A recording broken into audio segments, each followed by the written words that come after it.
Welcome to another Brickright video. So today what we're going to be doing, if you've been watching the series of videos about your driveway, this is the screed layer. Now if you come close, Free, what we use is a 6mm chipping. It's a clean chipping, right? No dust, just 6mm chipping. Now the reason why we use 6mm chipping and not sharp sand is I think that if you use this stuff, it's a way better job, because the sharp sand you now get in this area in South Wales is mixed with fine sand and stone dust anyway, and it's not as coarse as what it used to be many years ago. So I don't like using the sharp sand because it's more like building sand than sharp sand. If you use stone dust, grano as you guys call it, it's great on a dry day, but if you use wet grano and you whack it and you try screeding it, you can't screed it. It's kind of stuck in place. So this is the answer. And if you get a bit of wet weather, you can carry on laying your paving, because obviously this is self-draining. It's brilliant. So that's your product. That's what I'd recommend. We'll show you how to screed it. So stay tuned. So what you're trying to achieve with this, look, is these screed rails. Well, you can use, these are professional screed rails from Paved. But you can use like 20 or 30mm electrical conduit. It's the same thing. So if you can go to Screwfix and get those. But what you're looking for is we've got 50mm paving. Right, let me show you. So by the time you put that on there, like that, you're 5mm higher than where it needs to be. Reason for that is you've got to whack the paving when you finished it with a whacker plate. So we put a 5mm spacer on there, and then on the garage concrete we want the paving to finish ever so slightly lower than that, so the water doesn't go back underneath the garage door. So we set that out, put a string line from left to right, and then we just put the screed rails in the floor, touching the line all the way through. So you kind of put a block here, make sure it touches the line, meet it up, same, and you do that all the way up until the block, your 50mm paving, touches the line all the way up. That screed rail is set in stone then, set there. Then we've got another one here and another one over there, set up in the same principle. Now, when you put your 50mm of 6mm chipping in, you have to whack that as well, okay? So whack that. So next job now the screed rails are set in, is to actually screed. So we'll show you that next. So this is the screeding section. Now this, obviously we do this, not all the time, but we do this quite regularly. So this is a Paved screeder. You can Google that and you can buy one. I think they're about 600 quid. Yeah, and these things here on the side are extendable, so you can change the width of it. So much easier using this piece of equipment. You're not going to have that if you're a DIYer. So what I would recommend, nip down the builders merchants, get yourself a piece of 3x2 or 4x2 timber. Now it has to be straight. It's got to be straight. And then if you just get one of them 3 meters, and then yeah, just use your piece of timber. You'll need one person that end, one person that end, and you just do the same principle with the timber. You just won't be able to stand up and do it like Frey.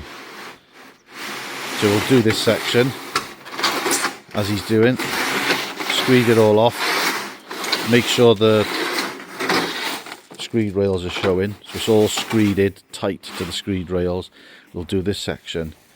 We'll do this section, and then we'll come back to you and show you the next bit then.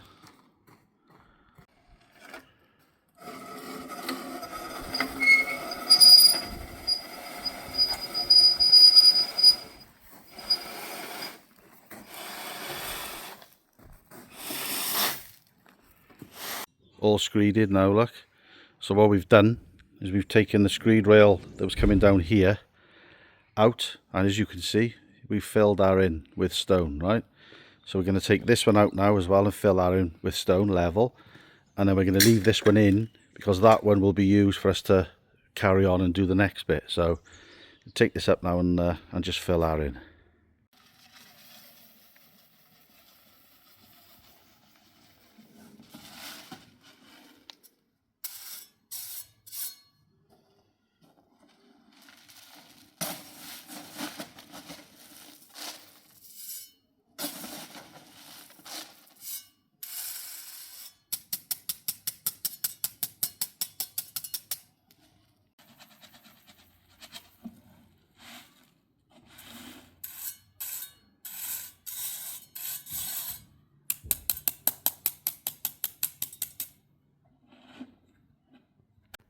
Right, so we got our blocks, we've got our paving delivered.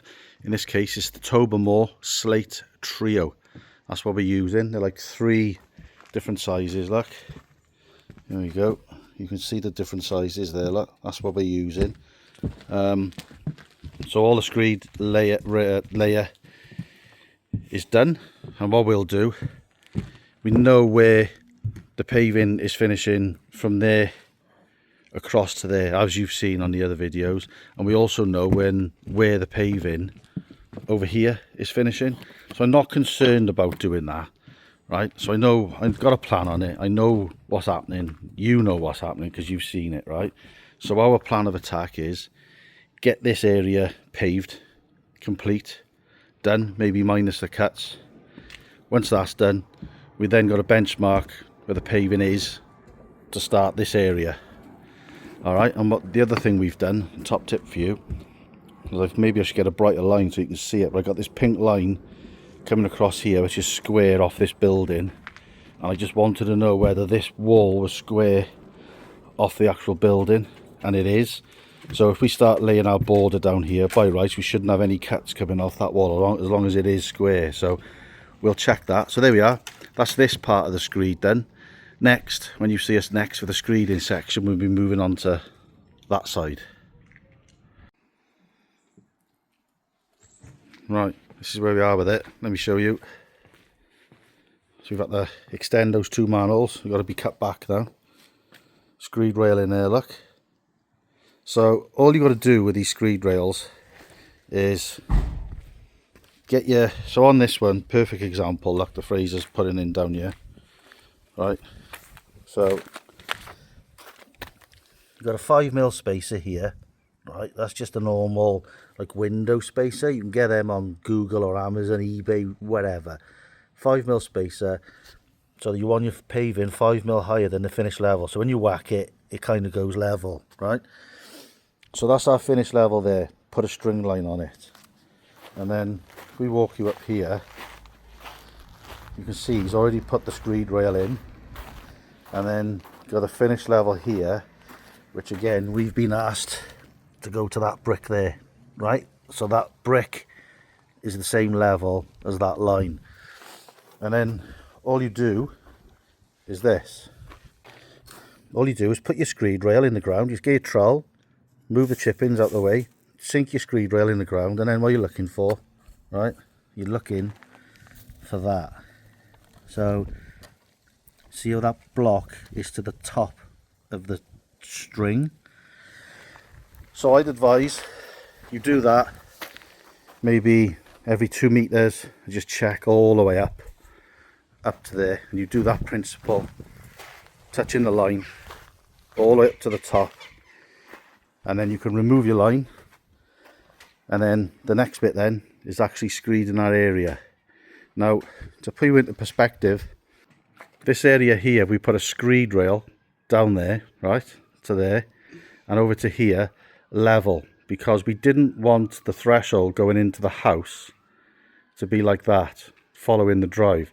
So that's level there, because they want to walk out level. And then from this point here, it kind of takes a bit of a nosedive, because on these new houses, the bloody paving is always level to DPC, and then coming outside, they kind of slope down to 2 courses below DPC, the disabled threshold.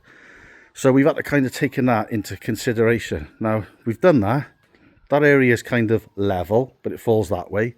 And then when we get to here, so this paving is going towards the house, right? The fall is going towards the house. And when we get to here, right on that screed rail, the paving goes level. And then on this bit, the water then goes from here down to there. So we got a twist in it. This area goes from the house, the water from the house out to there. And the area that I'm stood here goes to the house. We got a twist in the paving. So, but as long as you get your screed rails in, and as long as you get it right, you screed it tidy, you probably won't even notice that. So there we go. There we go. So this is Finn. He's a new starter replacing young Ryan. We now got young Finn. So what are you? What's your hobbies? Football. Football. Oh, right. Okay. Have you got any like special moments? I scored a banging free kick. Yeah. Who needs Kyle Walker when you've got Finn Walker? Take a little look at this. Oh, yeah. There you are, Finn. If you end up being as good as a landscaper and a builder as you are a free kick taker upper, then you won't go far wrong. That was a cracking free kick, that was, mate, wasn't it? Happy days. Did your mother give you any pocket money for that, like 50p for some sweets or something, or? No? She should have. I know that.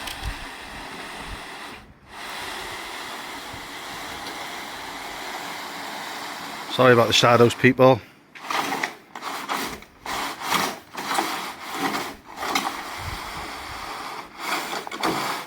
So you're just dragging this now so it touches the screed rails, right?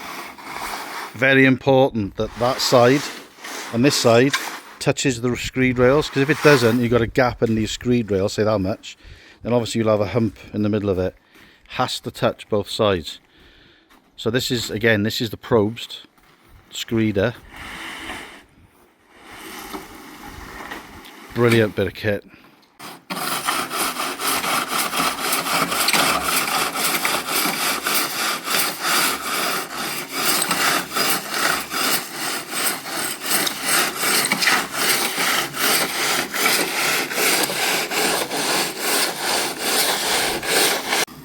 Yeah, final going over now.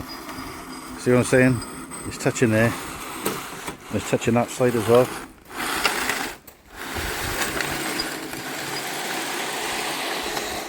I haven't got the posh screeder like me and Frey have got. Just get yourself a nice straight. Has to be straight. No bows or anything in it. Piece of 3x2 from the Builders Merchants. Whack it on the screed rail last side. You can cut that off there. Whack it on the screed rail last side. One man here, one man there. Drag it back, and you just screed in by hand on your hands and knees, as opposed to that posh thing over there. There we go. So there you go. Nice flat screeding section. That's ready to pave on now. And then all we do for this bit, we just, you either cut a piece of wood and overlap it and cut like an L shape out of it that side and go off the path edge. You know, you put another screed rail in, cut this down and just do that bit by hand. Easy enough. Right, these are your recessed manhole covers. So what we had to do, look, this black thing, this round bit, that's an extender. So the existing manhole was too low, so we put an extender on it, raised it up, cut that to size, and then I've just bedded it on with a nice sharp sand, or stone dust actually, and a bit of sand, really coarse, strong mix this, to go around there, because obviously you could have cars driving on that. And then I've just flaunched it up, made it all look neat and tidy. Once it's done, just put the lid on, and then we can pave inside that. Then I've just taken my levels off what's already here. And my last job now is I've got to get in there and clean all that out with sand, get all the sand and cement out, and wash it out with a hose. Drainage is in as well. That's connected below ground into a pipe that goes down there, which the customer put there for us. So that'll take the water going towards the house. That's to there. So there we go, there's 2 manholes done. Your borders, that's all I've done that. So you just put that, which is the width of your paving, to there. Mark that out on top of there. Put a line there.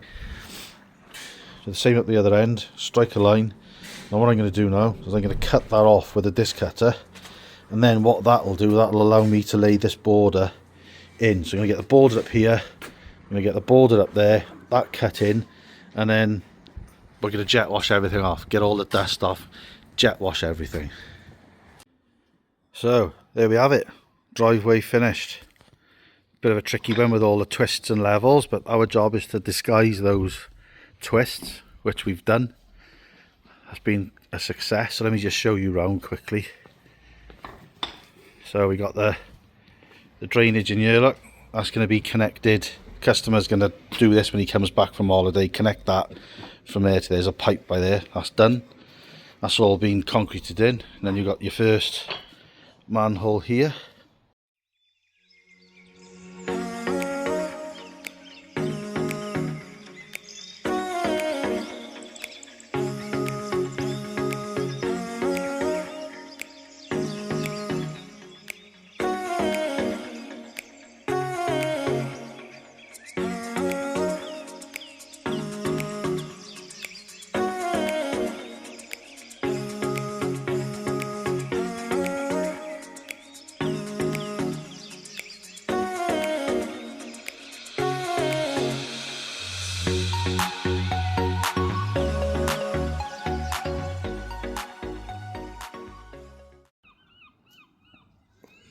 There we go then, people, another driveway done. I'm absolutely knackered, can't do it without the lads, so thank you very much to Finn and thank you very much to Fraser for all their really hard work. I hope the customer's happy. Please like, subscribe, and we will see you back over on the extension on the next video. See you there. Cheers.